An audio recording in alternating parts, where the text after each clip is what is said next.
On War, vom Krieg, is a seminal work by the Prussian military theorist Carl von Clausewitz, first published posthumously in 1832.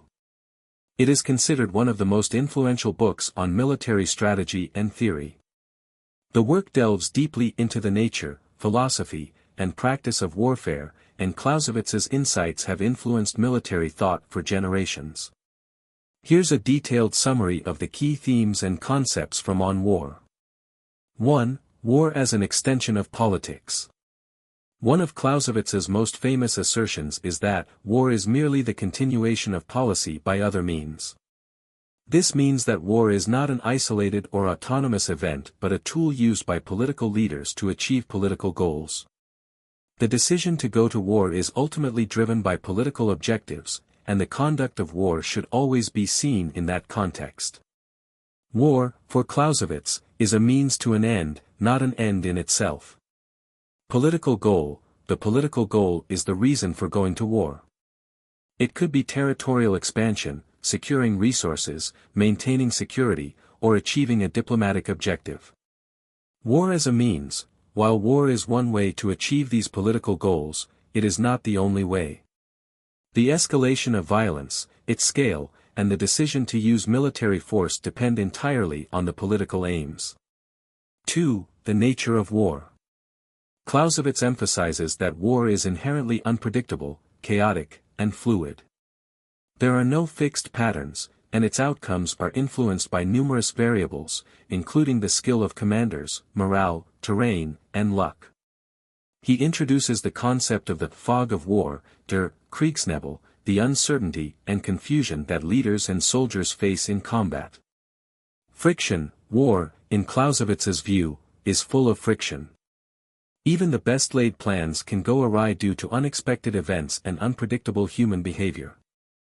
This is the essence of war's complexity.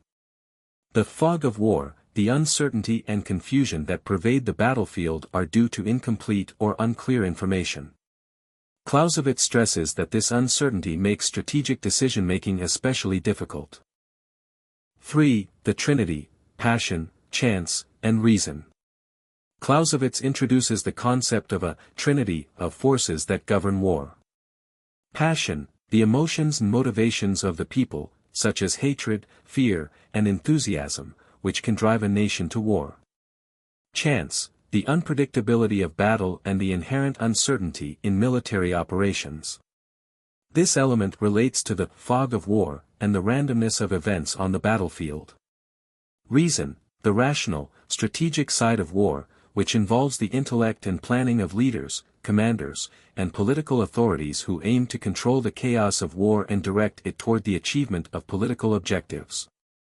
The balance between these three elements shapes the conduct of war. Too much passion might lead to irrational decision-making, too much reliance on reason might lead to inflexibility, and chance remains an unpredictable and uncontrollable factor in all warfare. 4. Theory of the center of gravity. Clausewitz discusses the concept of the center of gravity, Schwerpunkt, as a key strategic concept. The center of gravity refers to the primary source of the enemy's strength, whether it is their military forces, their leadership, their economy, or something else. In any conflict, the goal is to identify and strike at the enemy's center of gravity in a way that will weaken their ability to continue the war. The center of gravity is not always obvious. It may be the enemy's military force, but it could also be their political will, alliances, or critical resources. Understanding the center of gravity allows military leaders to direct their efforts and resources toward the most critical point of the enemy's system, maximizing their chances of success. 5. The importance of defense. Clausewitz gives special emphasis to the concept of defense, considering it the stronger form of warfare compared to offense. He argues that defense is inherently advantageous because it allows one to choose the time and place of battle, utilize the terrain effectively, and await the enemy's mistakes. Defense as the stronger form of warfare, a defensive position offers a smaller risk of strategic defeat and can be highly effective in wearing down the opponent. Offensive actions require more resources and coordination, and they expose the attacking force to greater risks. However, Clausewitz recognizes that an offensive may be necessary when pursuing political goals that require the conquest of territory or decisive defeat of the enemy. 6. The role of the commander and military genius. Clausewitz stresses the importance of military leadership. The commander must be both a skilled tactician and a strategic thinker, capable of adapting to the changing circumstances of war. A military genius, militarisches Genie, is someone who can understand and harness the elements of passion, chance, and reason effectively. The commander must possess certain qualities, including courage, decisiveness, and the ability to make quick, sound decisions amidst chaos. Leadership involves inspiring troops and maintaining morale, which is often just as important as tactical expertise. 7. The theory of war's escalation. Clausewitz recognizes that war is not a fixed, predictable process. War can escalate in intensity, often beyond what was originally anticipated by the political leaders. Military objectives can change over time, and what begins as a limited conflict may expand into a total war. Escalation. The escalation of war might result from miscalculation, an enemy's unexpected resilience, or the failure of a strategy. The limits of war are often dictated by the political objectives of the state, but escalation can often spiral beyond those initial goals. 8. Absolute versus real war. Clausewitz distinguishes between two types of war. Absolute war, theoretically, this is the concept of war pursued to its absolute extreme, where all resources are mobilized, and no limits are set on the use of force. This form of war would be total and unrestrained, though it is more of an ideal type than something that actually occurs in practice. Real war is the war that is actually fought. It is shaped by political considerations, human limitations, and the real-world constraints of resources, logistics, and diplomacy. Real war is always tempered by the balance of forces and the political considerations that make it a pragmatic, if imperfect, pursuit. 9. War and morale. Clausewitz places great emphasis on morale as a critical factor in the success of military operations.